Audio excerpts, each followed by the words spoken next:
দেখতে দেখতে কুরবানির ঈদ কিন্তু একদম কাছে চলে এসেছে।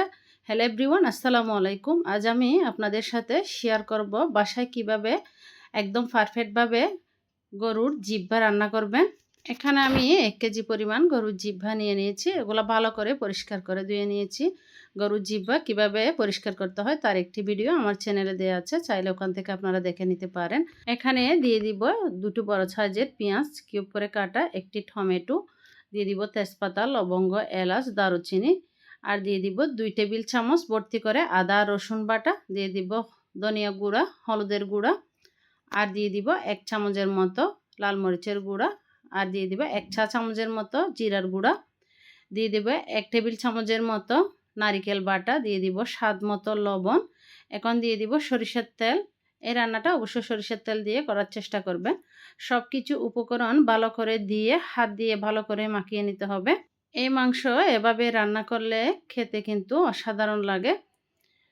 তো এখন আমি এই পর্যায়ে এখানে দিয়ে দিব কয়েকটার মতো কাঁচামরিচ। এই যে কাঁচামরিচগুলো একটু ভেঙে দিব, যাতে কাঁচামরিচের একটা সুন্দর ফ্লেভার বের হয়। এখন ঢাকনা দিয়ে চুলায় দিয়ে দিব প্রায় 10 মিনিটের জন্য। 10 মিনিট পর ফিরে আসলাম। আমি কিন্তু এখানে কোনো পানি ব্যবহার করি নাই।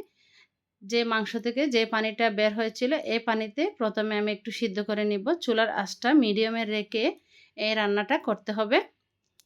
এখন আমি দিয়ে দিলাম একটা ভাজা গরম মশলার গুঁড়া। এই গরম মশলার গুঁড়ার রেসিপিটা কিন্তু আমার চ্যানেলে দেওয়া আছে, চাইলে আপনারা ওখান থেকে দেখে নিতে পারেন। এই মশলাটা ব্যবহার করার ফলে কিন্তু রান্নার স্বাদ একদম অন্যরকম হয়ে যায়।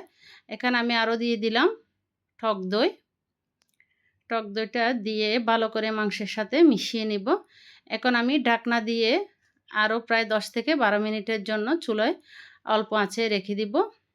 12 মিনিট পর ফিরে আসলাম। এই যে আমার মাংসের যা পানি ছিল তা শুকিয়ে তেলটা একদম উপরে চলে আসছে। এখন এই পর্যায়ে আমি দিয়ে দিব টকবগে ফুটানো গরম পানি। অবশ্যই এখানে গরম পানিটাই ব্যবহার করবেন। গরম পানিটা দিয়ে ঢাকনা দিয়ে অপেক্ষা করব আরও 10 মিনিটের মতো। এই যে 10 মিনিট পর ফিরে আসলাম। ভালো করে একটু মিশিয়ে এখন আমি ঢাকনা দিয়ে দিব। ঢাকনা দিয়ে আরও 10 থেকে 15 মিনিটের মতো একদম লো হিটে রান্নাটা করে নিব। এই যে আমার যে পানিটা দিয়েছিলাম ওটা কিন্তু মোটামুটি শুকিয়ে গেছে, তেলটা উপরে বেশি উঠছে। এখন আমি যে ভাজা মশলাটা দিয়েছিলাম নামানোর আগে আর একটু ভাজা মশলা দিয়ে দিব, কিছুটা দিয়ে দিব ধনিয়া পাতা, দিয়ে ভালো করে একটু মিশিয়ে নিব। মিশিয়ে এখন ঢাকনা দিয়ে এটা আমি আরও 4 থেকে 5 মিনিটের মতো একদম লো হিটে একটু চুলায় রেখে দিব। তার মধ্যে আমি কিন্তু প্লেটে ভাত নিয়ে বসে গেলাম। গরুর জিহ্বাটা কিন্তু আমার অনেক প্রিয় একটি খাবার। তো আজকের রেসিপিটি যদি আপনাদের ভালো লেগে থাকে তাহলে আমার পেজটিতে ফলো দিয়ে সাথে থাকবেন। আর এই মাংসগুলো কিন্তু একদম মোমের মতো গলে যাচ্ছে, এত সুন্দরভাবে সিদ্ধ হয়েছে। তো আজকে এই পর্যন্ত। আল্লাহ হাফেজ।